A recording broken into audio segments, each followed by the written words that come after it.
In today's episode, we're going to hear from hikers and some park rangers and their strange encounters while in nature. But before we get into the stories, did you know that 61% of Dreadheads selected Cosmo Kramer as their favorite Seinfeld character? So smash that subscribe button until it turns gray, because I tell strange and weird encounters every single day.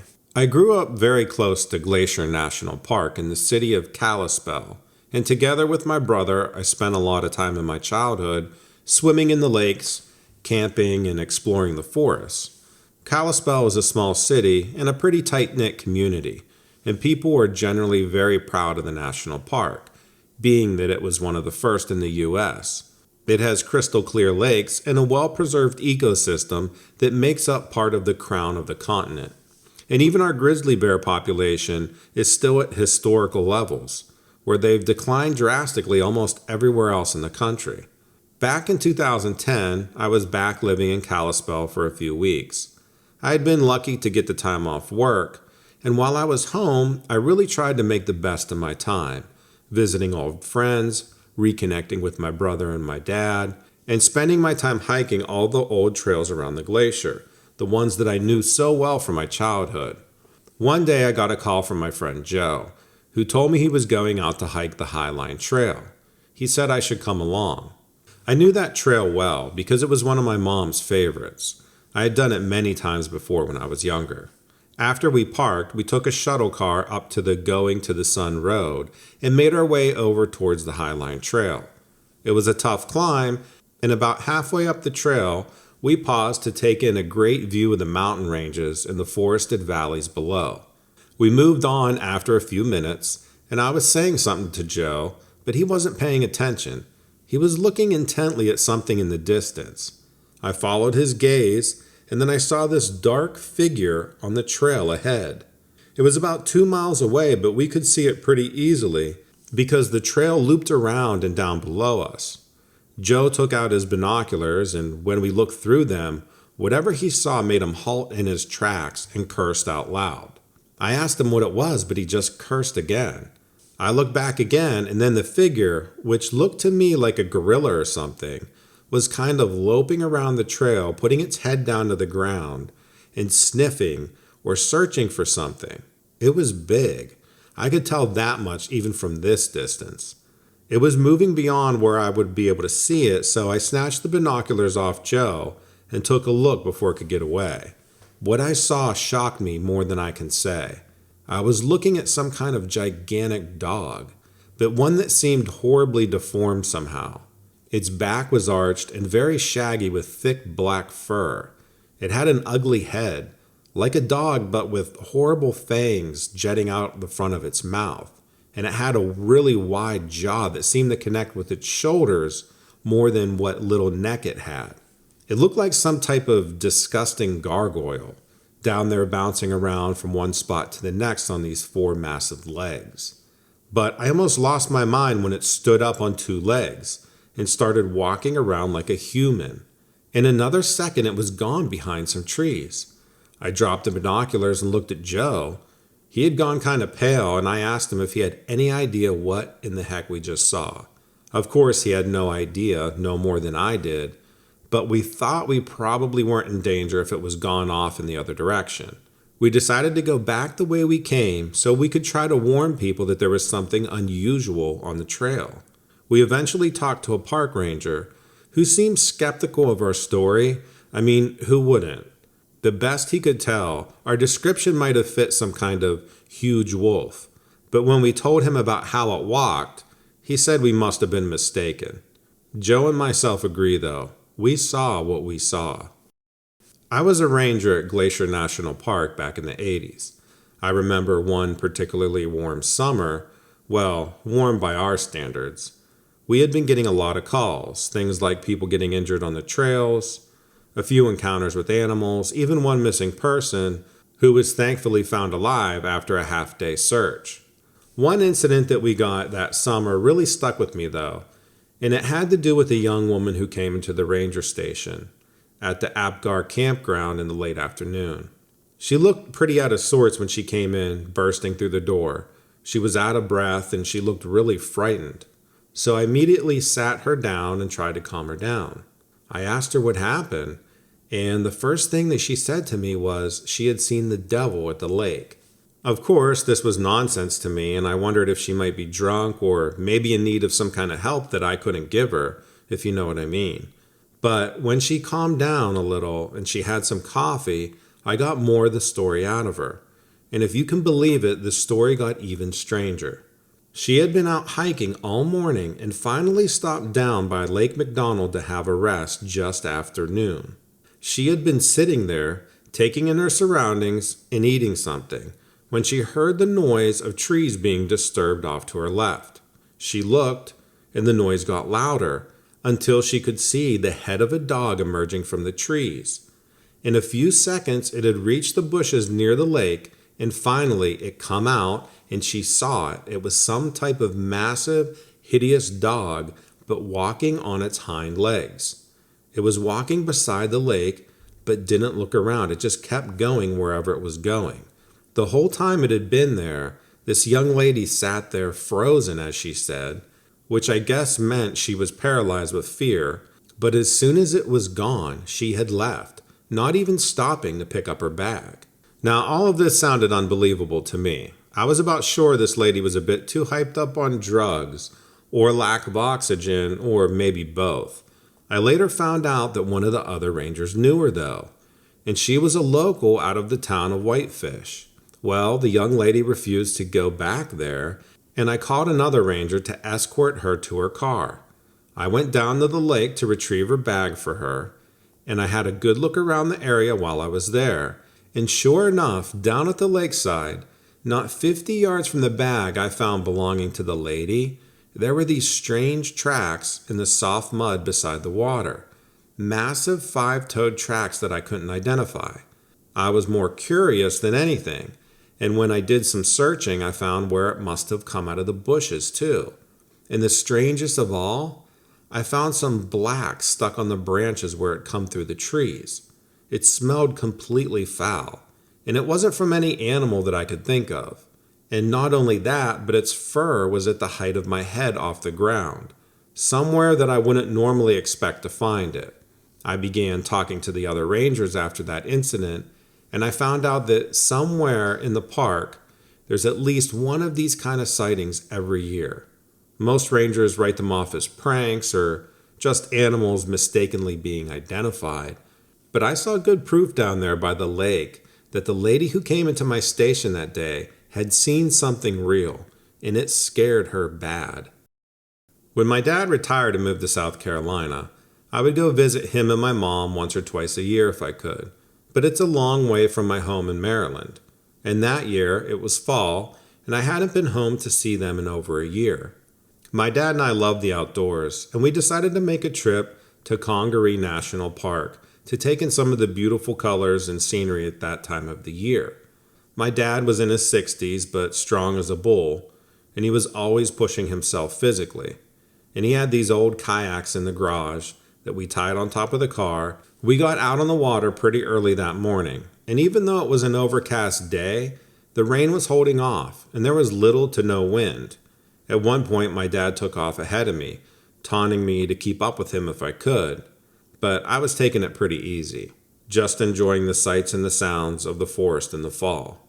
I followed up with him on some narrow channels, and when I rounded the next corner where the water opened out again, I saw my dad sitting in his kayak, not paddling anymore, but sitting still and looking into the trees on the far bank. He saw me come around the corner and made this motion at me to be still and quiet. So I paddled very gently over to where he was, and he leaned in to tell me there's something big over there moving by the trees. I couldn't see anything at first, but after a few moments I saw what I thought might be a deer shuffling around. The more I watched it though, the more I thought to myself, what animal is that? I thought it looked like some freakishly big dog, but it was walking around first on 2 legs, then on 4, and then 2 again, and it didn't seem to have a preference for either one. I couldn't make out its head clearly because it was moving around so much, but it had this vicious-looking snout and these huge orange eyes that were clearly visible through the trees. At one point it stopped, and turned those eyes in our direction, we were both sitting there perfectly still, but I still don't think it could have seen us out on the middle of the water like that. If it did see us, it didn't do anything about it, except for move off along through the forest after a minute. My dad and I didn't say anything to each other, but I guess out of some instinctive curiosity, we both began to paddle after it, although very slowly and as quietly as we could. I was half thinking in my head that if it decided to come out into the water to get us, our pathetic little paddles wouldn't do much good, considering this thing looked like it weighed a ton. And the way it moved, I know it was a hunter by nature for sure.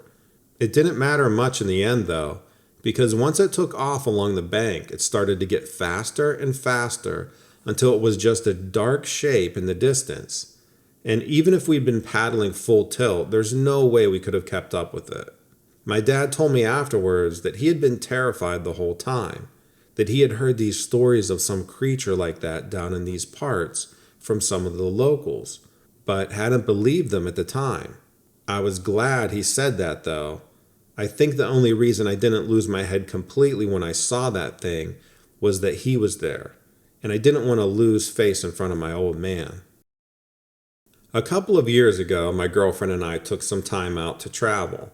What started off as a planned month-long vacation turned into an extended work break lasting almost 2 years, in which we went all over the US, Canada, and as far down as Mexico. One of the places we visited was Zion National Park in Utah, and we spent a few days exploring and being amazed by the variety of landscape, taking different hikes to see the canyons, climbing the mountains, and even learning how to do some rock climbing with a local guide. On the 4th day, we managed to get a wilderness permit, and we went to a place called the Virgin River Narrows in the morning. It's a gorge with these walls 1,000 feet tall, where you can wade through the river to get to the more difficult parts. It was a lot of fun, but in the afternoon we wanted to be away from the crowds, so we went a little further into the wilderness and drove up one of the lesser used roads to this parking spot where we had a great view of the surrounding desert and these interesting rock formations. We camped under the stars that night, but we were woken up in the middle of the night by a really loud howling that didn't sound like it was all that far away from our tent. I went outside to listen. I thought that there would probably be coyotes in the park for sure, but I hadn't heard anything about wolves. In this howling, it was kind of scary, much deeper and more fearsome sounding than a coyote, I would have thought. I was listening for a minute, and then when the howl finished, there was this kind of snarling noise, deep and raspy. And what really frightened me was that it sounded much closer to us now. And I was sure that there must have been a cougar or something else out there. We were a good 15-minute walk from the car, so I didn't really know what I should do. I got back into the tent and talked about it with my girlfriend, and we decided to get out our cooking stuff and just make as much noise as we could hope in scaring whatever it was away. We both put our torches on, as well as this solar-powered lamp that we had, all inside the tent, and just sat there banging pots and pans together and shouting and screaming at the top of our lungs. When we finally stopped, we listened for a while, but we didn't hear anything else. So we laid down to sleep, but it was no good. And we just sat there talking and listening until we could see the first rays of light from the sun so we could get back to our car. But the worst part came when we were coming down the hill to where we parked our car. We were maybe a mile off, and we both could see this gigantic black thing moving around the car. It was like some kind of monster out of a story. This massive dog-headed animal just stalking around the area where the car was parked. We backed up to the top of the hill and crouched down watching it until it eventually ran off into some trees. But we sat there for a while waiting to see if it came back. In the end, we ran full tilt down the hill, jumped into the car as quick as we can, and I drove us out of there. At the first gas station, we pulled over and took stock of everything. We looked around the car, and my girlfriend found these huge scratch marks down the side of the car. Everyone we met after that would ask us about those scratch marks. Some people didn't believe us about what had done it, but some people did, and told us they'd heard of similar things in other parts of the country. I live in Yosemite Valley, And one of the main reasons to live there is to take advantage of the great hiking opportunities provided by the national park system, which I also work for over the course of more than a decade. Sometimes I go out alone, but I usually have my dog with me, a 5-year-old German Shepherd who loves the outdoors as much as I do. One day I'm walking on one of my favorite routes around Mirror Lake with my dog by my side. The main part of the trail I was on was open to the sun, so I walked into the forest a little ways just to keep the shade on me as much as possible. I found what looked like an animal trail and followed it a good ways, but it was after about 2 miles that my dog started acting kind of funny. First, she became very alert. Her ears and tail pricked up and her whole body was rigid. She started this low growling that she does when she hears a car pull into my driveway. I trusted her and thought there might be another animal of some kind up ahead, so I turned back in the direction where we had come from. But as I walked away, the dog kept turning back, and her growling had turned into a vicious snarl that I hadn't really heard from her before. I was wondering what had gotten into her, and I peered as hard as I could into the trees behind us, but I couldn't see anything, so I just kept walking back towards the trail. I tried to keep her quiet, but the dog was getting hysterical, and by now I was pretty much dragging her along by the lead, but she kept turning, snarling, and barking. I really hoped that there wasn't a bear coming after us. But it was when I was pulling her along that I heard something big breaking behind us, and it was loud. It didn't sound like branches breaking so much as an entire tree being snapped in half. And in the trees deep into the forest, I could see something moving in the darkness. My dog wasn't snarling anymore, but she was now whining and getting as close to me as she could, cowering away instead of pulling back on the lead. I didn't need to be told that there was something coming this way and that I should get out of there as quickly as humanly possible. I didn't need to be told that there was something coming this way and that I should get out of there as quick as humanly possible. So that's exactly what I did. Forgot all my bear safety training and ran hard with my dog to the edge of the forest. I didn't hear any more noise behind us, but I had this feeling that you get when you spend a lot of time out in nature. You get this sixth sense for when things change somehow. And my instinct was just telling me to keep going and don't look back. But when I reached the edge of the forest, I did look back, and I could see it there, still far off in the deepest part of the trees, but where I had been less than a minute ago, I see these enormous yellow and orange eyes, and the face of some kind of monster dog surrounded by this thick black fur, like it was built for surviving in harsh weather. No one else was around, and my legs had that cold feeling when you're so scared your body just decides to shut down because it can't get away from the fear. My dog's ears were down, and she was still whining really low. I turned around as calmly as I could and just walked back up the trail, looking over my shoulder every few seconds the whole way, until I found some other people and I told them what I'd seen. I told the park rangers about it, but I don't know if anything ever came of what I told them. All I know is that I don't go near that part of the park anymore.